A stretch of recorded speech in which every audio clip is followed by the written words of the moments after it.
Can we have a huge round of applause for the official inauguration of the 4th edition of APAC Global Education and Skill Conclave.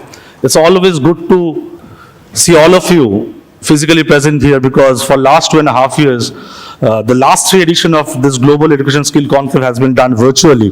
And it's always good to see all your presence together and interact.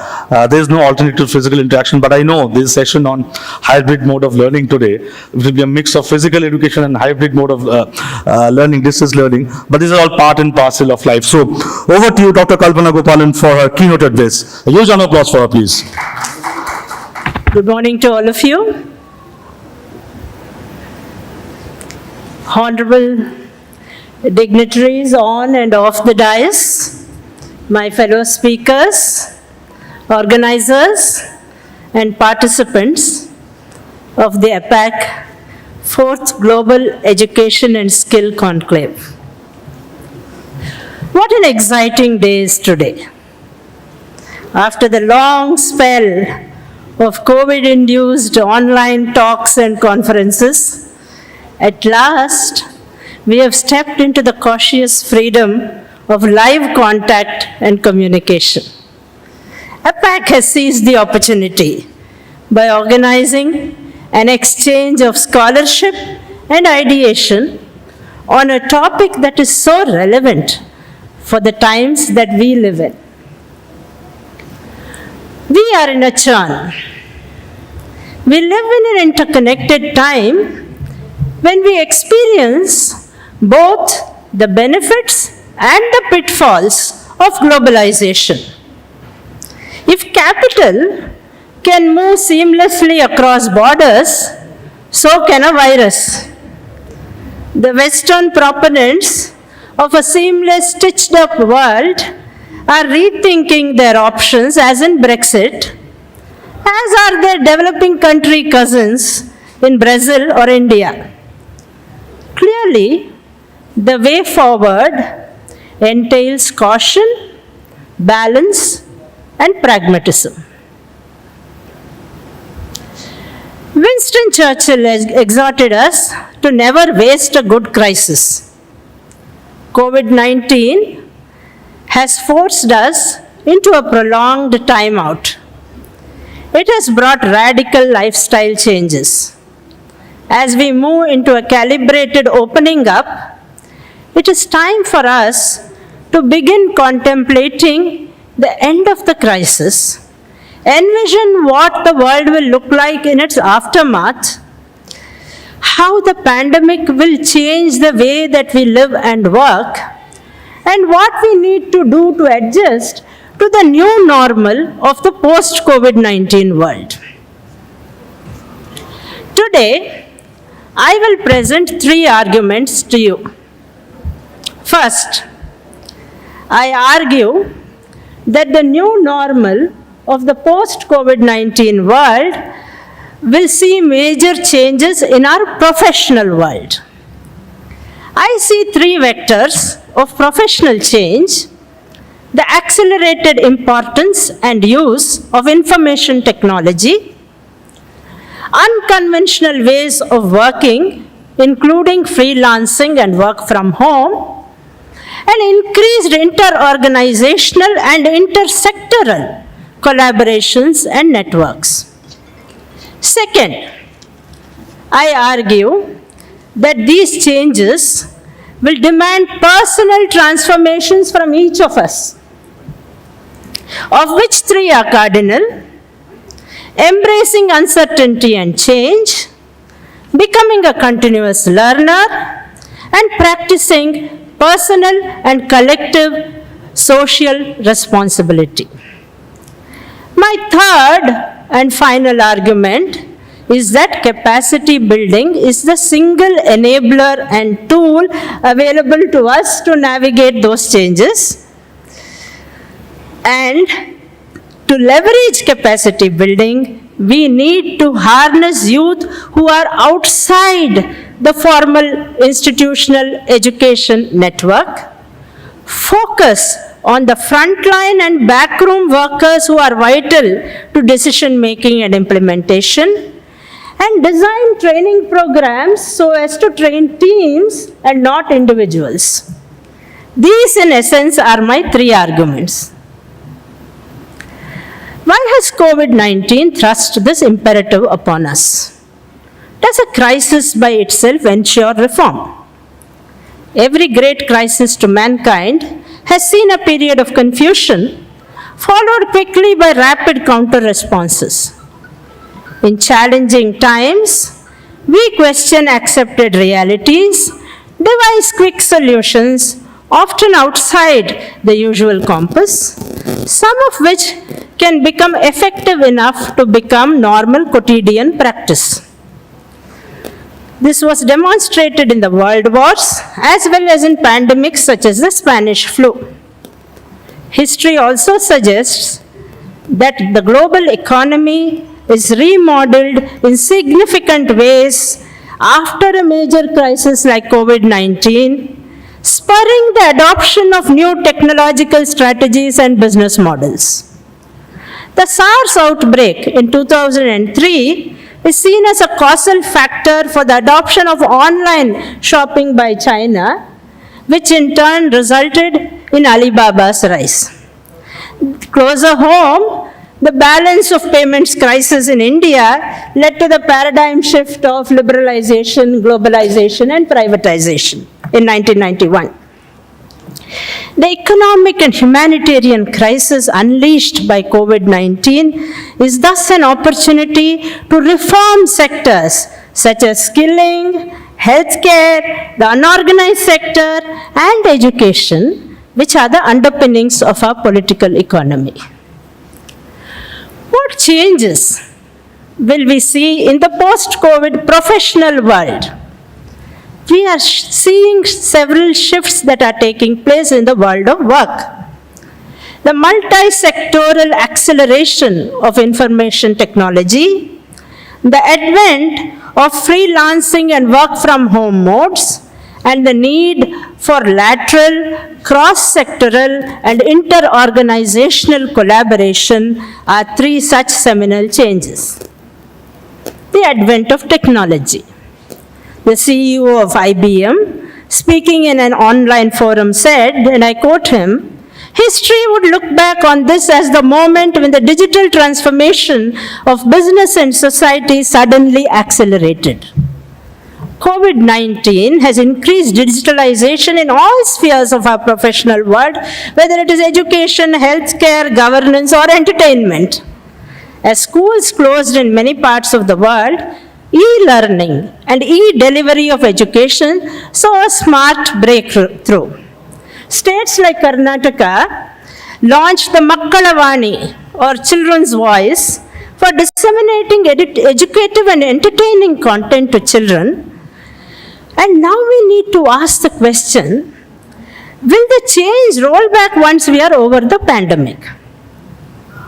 My own sense is that while keeping teachers integral to the education process, there will be a new flexibility and agility with curated content through platforms such as Coursera, an entirely new learning experience through artificial intelligence, virtual intelligence, and mixed experience tools. Healthcare is seeing similar changes. Digital efforts in Wuhan to contain the crisis via smartphone trackers demonstrated a powerful new public health tool. Kerala Police launched Project Eagle Eye to use drones for surveillance during the lockdown, using technology as a tool to complement manual surveillance in topography that is inaccessible, such as pocket roads and open fields where jeeps could not traverse. In the entertainment industry, Netflix and Amazon Prime saw a big boost. Netflix viewer numbers swelled as lockdowns across countries kept people at home. Even the requirements of daily activities need digital navigation. As people were forced physically apart, they turned to video calls on WhatsApp. All these show a growing acceptance of technology to help us feel connected. As people became more comfortable with technology and service providers upgraded their infrastructures, creating better pipelines and more streamlined and user-friendly interfaces, technology became easier to live with day to day. Then, the growth of freelancing and work from home modes. COVID-19 propelled us to experiment with work from home on an unprecedented scale. As the CEO of Wipro put it, and I quote him, "Work from home will define a new normal for a lot of industries and will create new opportunities for us to be able to do more work globally." WFH has gone beyond our quotidian processes and scaled new innovative heights.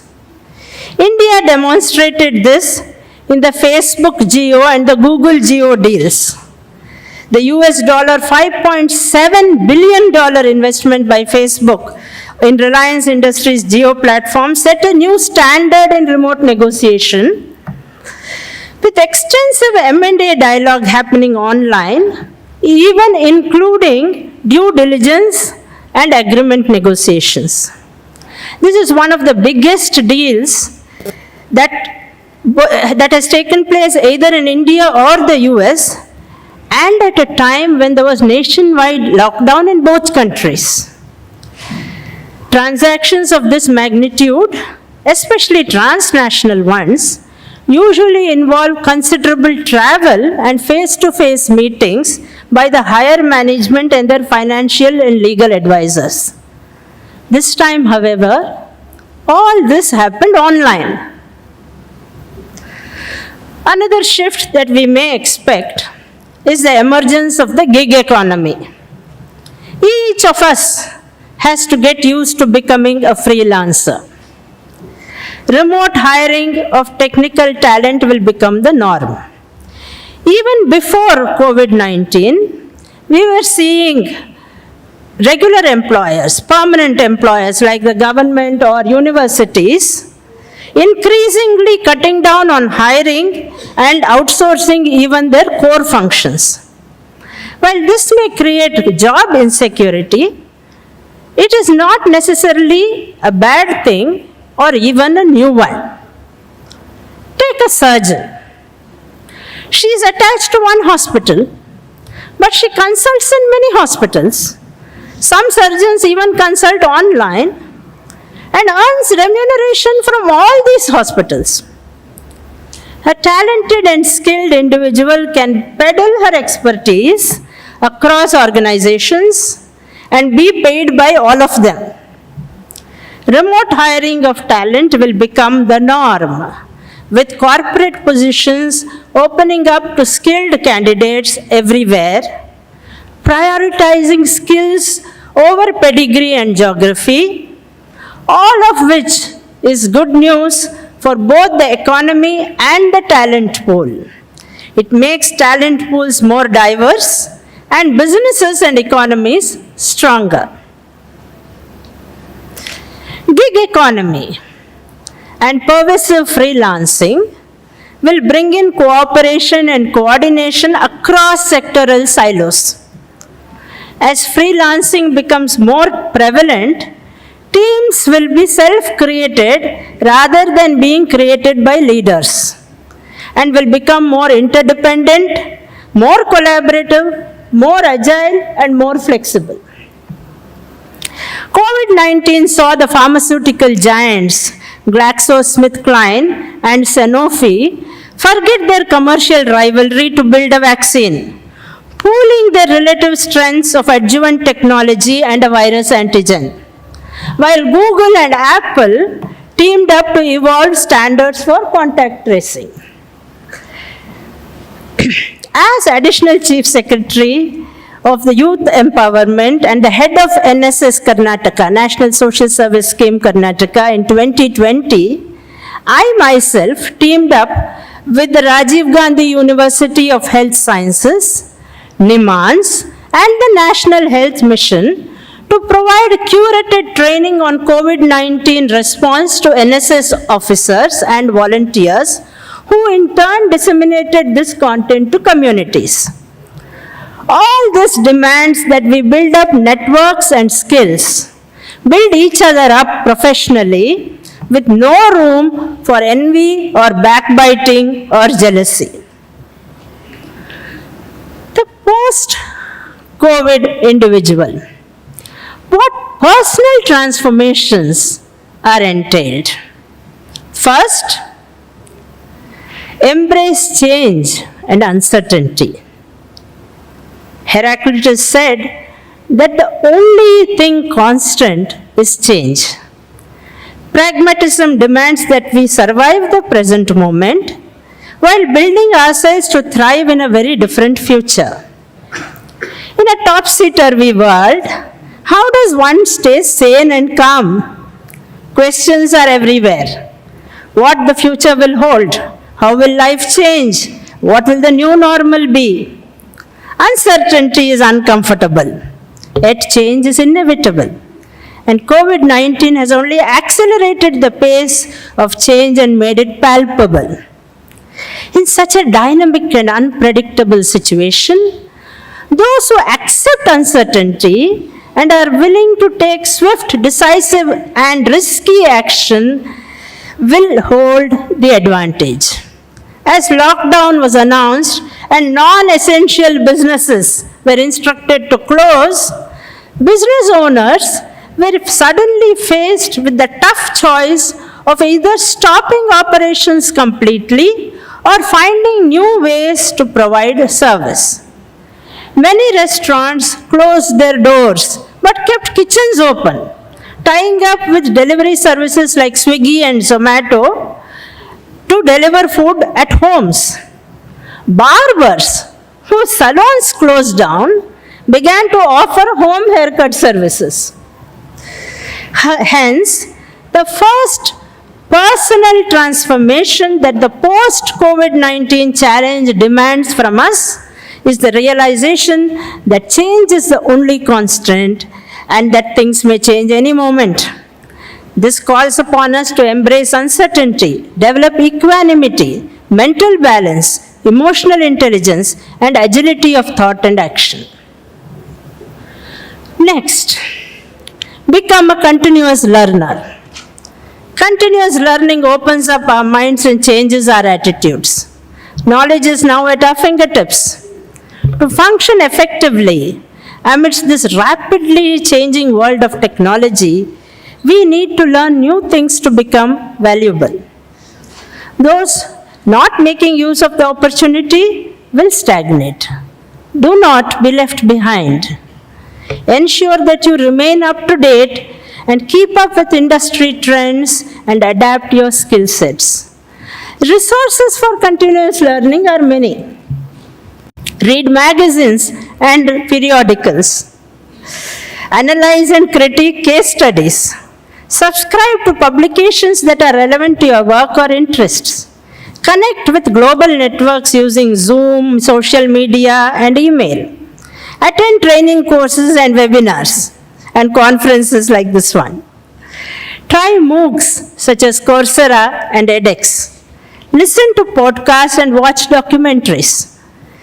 The days when one went through a neat linear progression of study, work, retire will be replaced by a career of constant personal reinvention and learning with doing. Thus, the second transformation required from all of us is continuous learning. It is vital to prepare yourselves for the coming future. Our third and most important self-transformation is the practice of collective social responsibility. We are familiar with CSR or corporate social responsibility, but this is not enough. CSR is still someone else's job.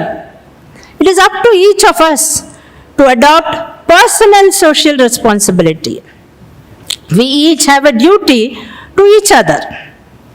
Personal social responsibility is still easier to practice, say by teaching a child or helping a destitute person in need. But what COVID-19 has brought home to us is a larger collective social responsibility. The health of our communities depends on our individual actions. Thus, it calls upon our collective social responsibility that emphasizes our responsibility to the community. There are many ways that the pandemic has expanded opportunities for exercising collective social responsibility. We have suddenly and sharply become aware of a joined-up world. Paradoxically, COVID-19, while emphasizing physical distancing, has reminded us how interconnected our world really is. The virus spread from a market in Wuhan to almost every corner of the globe in just 3 months. Such a public health crisis is a reminder and a demonstration of how interfused we are with the rest of the world. What happens overseas or in a neighboring state can directly and immediately impact lives in our country, state, or home.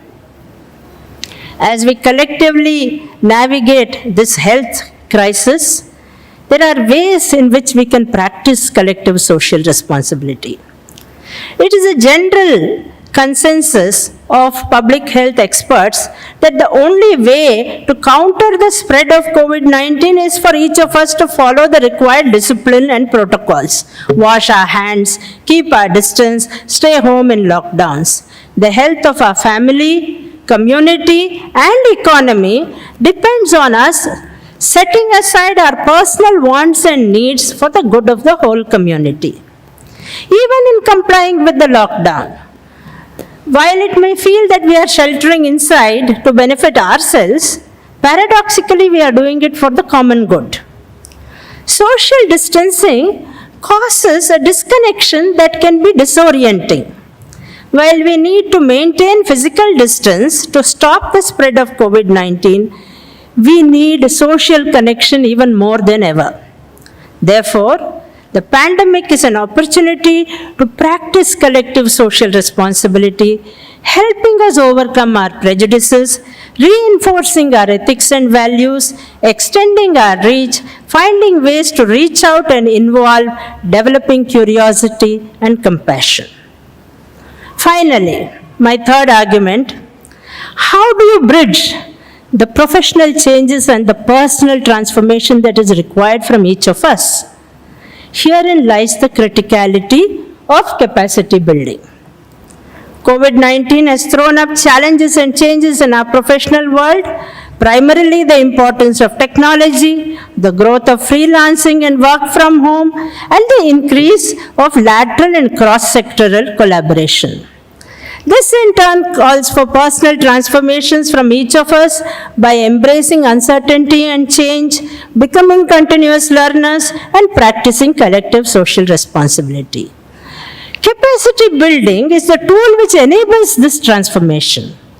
As we emerge out of the pandemic, what aspects of capacity building should we as individuals and as a nation focus upon? First, leadership. Every big crisis is a test of leadership. But COVID-19 is not really about political influence or corporate power. It is about the everyday leadership that we as individuals and as citizens demonstrate in our daily lives. Therefore, our capacity building should focus as much on qualities and character traits as on specializations. Traits such as calmness and equanimity, skills such as communication and problem solving, the attributes of a strong work ethic and a compassionate worldview. And of course, the leadership that is able to lead with persuasion and influence and not dictate, encourages participation, not hierarchy, and is purpose-led, not power-driven. These should form part of skill development as much as technical skills. Second, the front line and the back room become important. In an increasingly digitalized world, with social media creating a virtual reality, presence and authenticity become even more important. Decision making in the pandemic is taken at the higher levels of the medical fraternity or the bureaucracy. But these decisions are crucially dependent on the kind of inputs and information that flow from the bottom, from the lab technician or the ASHA worker who is on the field. Similarly, the decisions taken at the apex level have to be properly disseminated to and understood by each person down the line. Without this, implementation suffers. COVID-19 is not merely a health crisis, but a logistical marathon. Vast quantities of data, medical and non-medical, are being collated, entered, sorted, cleaned and readied for decision makers by tribes of data entry operators and analysts. It is not the number of beds or ventilators that determine outcomes, but the quality of medical personnel, and that requires time and investment. We can procure a bed, but to get a qualified nurse who understands infection control or a pulmonologist is not something that we can procure in a month. These are long-term capacity building investments and highlight the importance of frontline and backroom workers and teach us to respect dignity of labor. Third, the focus should be on training teams and not individuals. We saw that the pandemic makes freelancing acceptable, as well as calling for greater collaboration across teams and organizations. It is likely that future teams will comprise permanent, temporary, freelance and machine employees, and this diversity will call for greater need to build cohesion within the members. Yet our educational system does not prepare us for cross-sectoral coordination of equals. Engineers train with engineers, doctors with doctors, bureaucrats with bureaucrats. Within each fraternity, hierarchy is the fallback option to resolve differences of opinion. But what happens when a policeman has to implement a medical decision made by a doctor based on data analytics produced by a computer scientist? We get lost in translation as they struggle with their different vocabularies and work processes. To avoid this and to face future crises better, we need to train teams, not individuals. Our pedagogy should mandatorily include case studies, self-reliance and decision-making situations, problem-solving, immersion experiences, and the like. In conclusion, let me say that choices, not crises, determine our opportunities. COVID-19 has changed the world like never before. The global lockdowns that we saw were unprecedented and perhaps even incomprehensible to human minds. Yet, amidst all this, opportunities lurk. It is time for governments, businesses, and individuals to prepare for the worst, but also prepare themselves to recognize and utilize these opportunities and keep the faith that we may transform into a newer, stronger, and reinvented India. I glanced at the program schedule and I was glad to see the scope and depth of the topics covered. I am certain that at the end of the two-day conclave, all participants will return enlightened and equipped to face the exciting and challenging global future that faces all of us. With this keynote, I wish the APAC 4th Global Education and Skill Conclave all success. Thank you. Jai Hind. Thank you so much, Dr. Kalpana Gopalan. whatever you have said, it comes from the huge experience, I think almost 34 years of experience as a bureaucrat and in the public policy domain. And by the way, Dr. Kalpana Gopalan is also advisor to many universities and education institutes across the country. If I take a crux of what you have said, that the pandemic has taught us the importance of leveraging IT more, with the freelancing of ideas and also the importance of capacity building. And we should see this challenge as an opportunity to reinvent not as a country as a whole, but also reinventing various aspects of education and healthcare and other aspects as well. Thank you so much.